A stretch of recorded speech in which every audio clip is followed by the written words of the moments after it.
pretty much out of college, I started having headaches.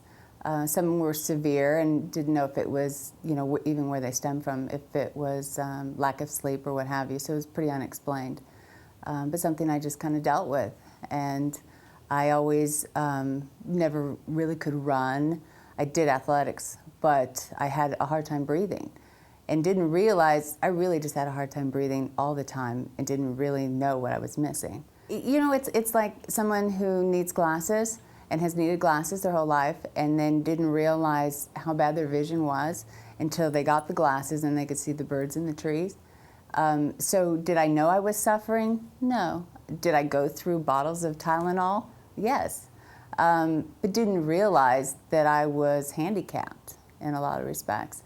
I knew that, I wasn't happy with my profile. A very recessed face and never wanted to ever be shown or anybody take my picture from the side because, my chin just dropped off.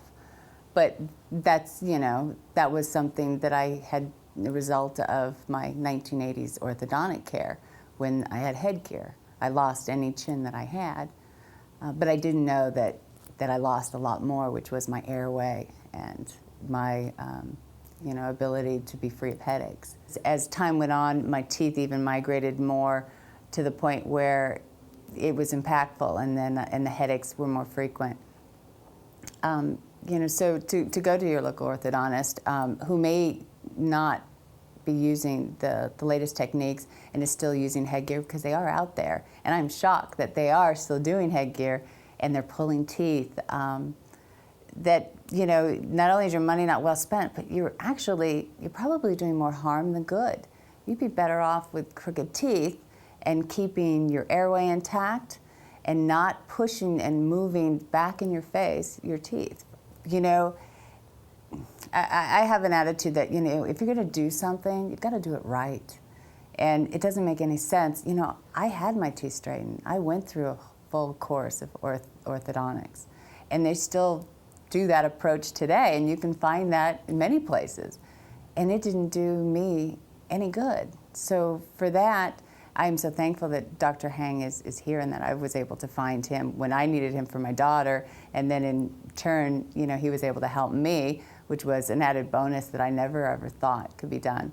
The moment I woke up in the hospital, I went to Dr. Hang, did all the preliminary work, and was so wonderful, getting and working with the physician to get everything just perfect prior to having surgery, because I didn't have the benefit of being a young person who could, manipulate things before things are set. And since, I'm an adult, I had to have the surgery option.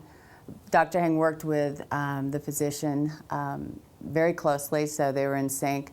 Did my treatment with Dr. Hang, and then had the surgery, and literally waking up in ICU was a very poignant moment in my life, because they just removed the breathing tube, and all of a sudden I felt like I had something lifted off of my chest.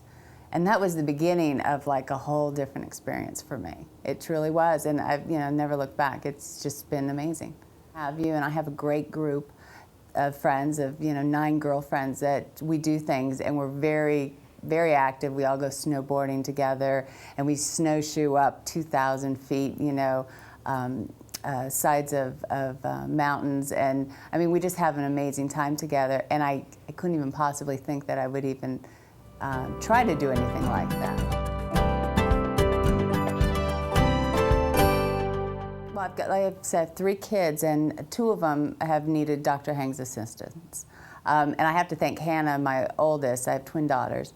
And I have to thank her for having me find Dr. Hang, because her mouth was so challenging that it took 5 before I really felt comfortable that I was in the right place, because I was really concerned.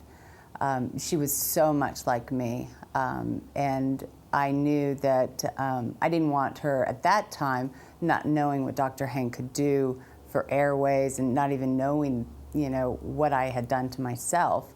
I just knew I didn't want her teeth to be pulled, and that there had to be a better way. And they were suggesting, pulling teeth and all kinds of, very dramatic treatment. So by having Hannah see Dr. Hang, he was able to bring out her jaw all through a BioBlock system that if I was a child at that time, he could have done for me that I had to do for surgery. So she went through Dr. Heng's complete bag of tricks, you know, everything he possibly had to do. He said very rarely does he ever see a child that you'd want to put braces on their baby teeth. But she is a case that needed it. It was that severe. So, you know, from the BioBlock to the braces to now retainers and expanders, she has a beautiful mouth. And she had a prominent nose before, and now she doesn't, and the chin came out, and I mean, she's gorgeous. And I hate to think of what it would have been like, you know, and the other side of it, you know, the headaches and the other things that would have come along with not doing it correctly. That's why I'm such an advocate that you've got to keep your airway intact, because, you know, that is so much of your health. She's an athlete. She plays volleyball, and she's an amazing athlete. So she's training, you know, she's going to a USA volleyball camp for special athletes that they're training for the U.S. national team. So for that, could she have ever had those opportunities? You know, probably not. But now, you know, at 13, you know, she's training with top coaches for the potential of maybe making the national team when she gets older. She's on a #1, you know, club team. But I don't think she would have had those, you know, opportunities, which is amazing. And we're talking about teeth. You know, we're talking about when people think of orthodontics, they think about, oh, we want straight teeth. But it's not about teeth. It's about much more than that. I love to sing the praises of Dr. Heng, and when you know, I have the opportunity, I try to share it with everybody I know, because you know, people sometimes, I think, are not inclined to do anything that's different. And you know, they know everybody else from the elementary school goes to a certain orthodontist, and everybody does that. But they haven't done their research. And I think, you know, as a parent, you really, you need to know what kind of treatment and the long-term effects. And I believe the whole community has been, and even the public are ill-informed as orthodontics and the change and the new developments and what you should be looking for when you seek care. People have found him from Alaska and will come down here to Westlake Village. And I just think everybody should know about him, because you know, he is where orthodontics are today. It's not headgear, it's not pulling teeth, but yet those people still exist. And I know I wanted better for my daughter, and I didn't want teeth to be pulled. And you know, he's just amazing. You know, he does care about the whole face. You don't know what you're missing. You really don't know. But once I had the ability to breathe, and then to have my jaw in proper alignment where I didn't suffer from headaches, I mean, I couldn't believe what I had missed. And for that, I am so grateful, and my life is so much fuller. I'm able to do so many more things. I'm really active, and I play a lot of sports, and it just has made a big difference on my health. I'm going to be a much healthier, happier person, all because of my orthodontic care, which is silly to me to think that that had so much to do with my whole body health.